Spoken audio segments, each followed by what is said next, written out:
We provide you the platform to turn your dreams into reality. Give wings to your aspirations with KR Mangalam University. व्यवस्थापकों की ध्यानाकर्षण करना, इसकी forum parliament है। कई सारे राष्ट्रीय, अंतर्राष्ट्रीय और स्थानीय प्रसंगों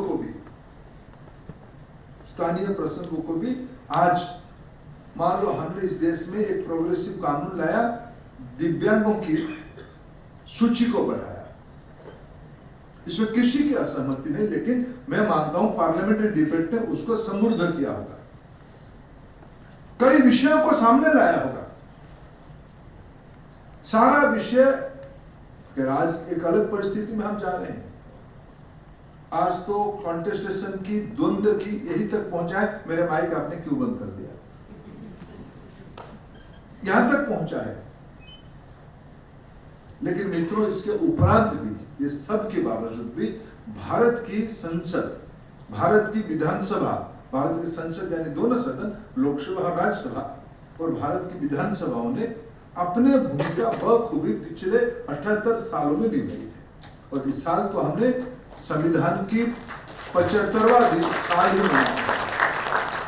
इसीलिए मैं आज, अभी माहौल गर्म है, मैं अभी दोपहर में आदरणीय ओवैसी जी का एक आज तक में एक इंटरव्यू देख रहा था। उस आज तक इंटरव्यू में एंकर ओवैसी जी को घेर रहा है कि आप राष्ट्रवादी कैसे हो गए?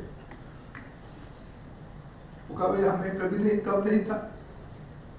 और मैं कब, उन्होंने कहा बदल कैसे गया? मैं बदल कैसे कब गया? मेरे को सरकार को जिस विषय में मैं असहमत हूं, उनको विरोध करूंगा और आगे भी करते रहूंगा, आज भी करके आया हूं। लेकिन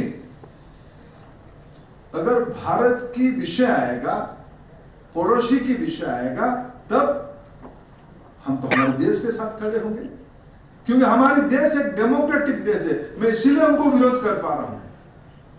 मैं संसद में और बाहर इसीलिए उनको, सरकार को विरोध कर पा रहा हूं, क्योंकि हमें प्रजातांत्रिक प्रक्रिया और देश है। पाकिस्तान में उन्होंने एक शब्द लगाया कि फ्यूडल डेमोक्रेसी, सामंतवादियों के हाथ में प्रजातंत्र बंधक है। उस मामले में हमारे देश में ये बात सही है। इस किताब में उल्लेख है, 9th पार्लियामेंट तक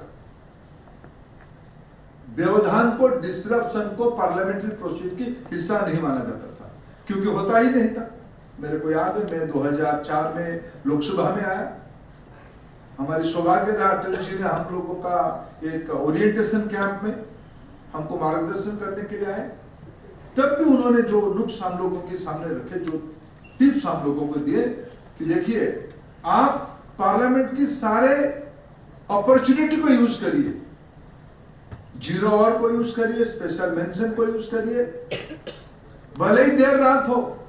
या उन्होंने कहा था अटल जी, आपने लघु तरीके से लाइटर मूड में उन्होंने कहा था, भले ही उस समय में सदन में कोई नहीं होंगे, 2-4 होंगे, स्पीकर महोदय होंगे और आप उनको बात रख रहे होंगे, लेकिन उसको अगर आप दूसरे तीसरे दिन आपके इलाका में अखबार में छपाओगे, 4 कलम की न्यूज होगा और आपके लोगों को गर्व होगा कि वे आपके प्रतिनिधि आपकी आवाज को देश की पार्लियामेंट में उठाया।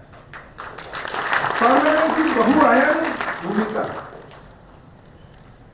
उसकी प्रमुख भूमिका, इसमें कोई द्विमत नहीं, प्रमुख भूमिका है लेजिस्लेशन।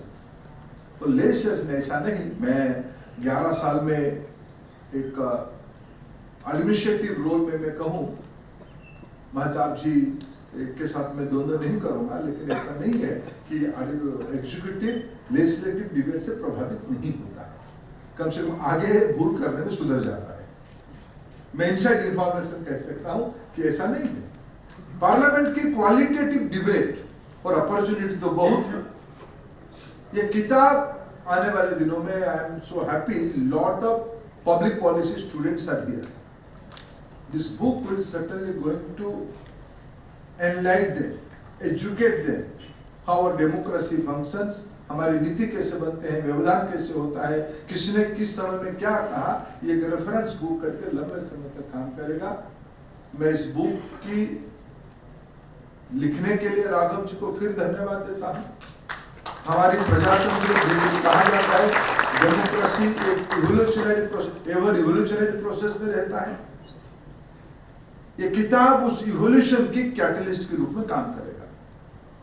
इसको और प्यूरिफाई करने के लिए और परफेक्ट करने के लिए ये किताब as a reference book administrator के लिए, लेजिस्लेचर के लिए, पब्लिक पॉलिसी के प्रैक्टिशनरों को ये किताब एक इंसाइट के रूप में काम करेगा। मैं अनेक अनेक शुभेच्छा राघव जी को देता हूं। आप सबको राघव जी की ओर से आभार प्रकट करता हूं।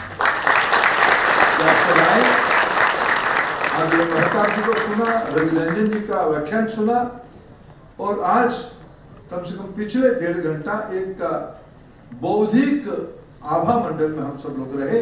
निश्चित रूप में इसी प्रकार के प्रयास देश को विकसित करने में मदद करेगा। बहुत बहुत धन्यवाद। न्यूज नेशन अब व्हाट्सएप पर खबरों के ताजा अपडेट के लिए न्यूज नेशन के इस QR कोड को स्कैन करें।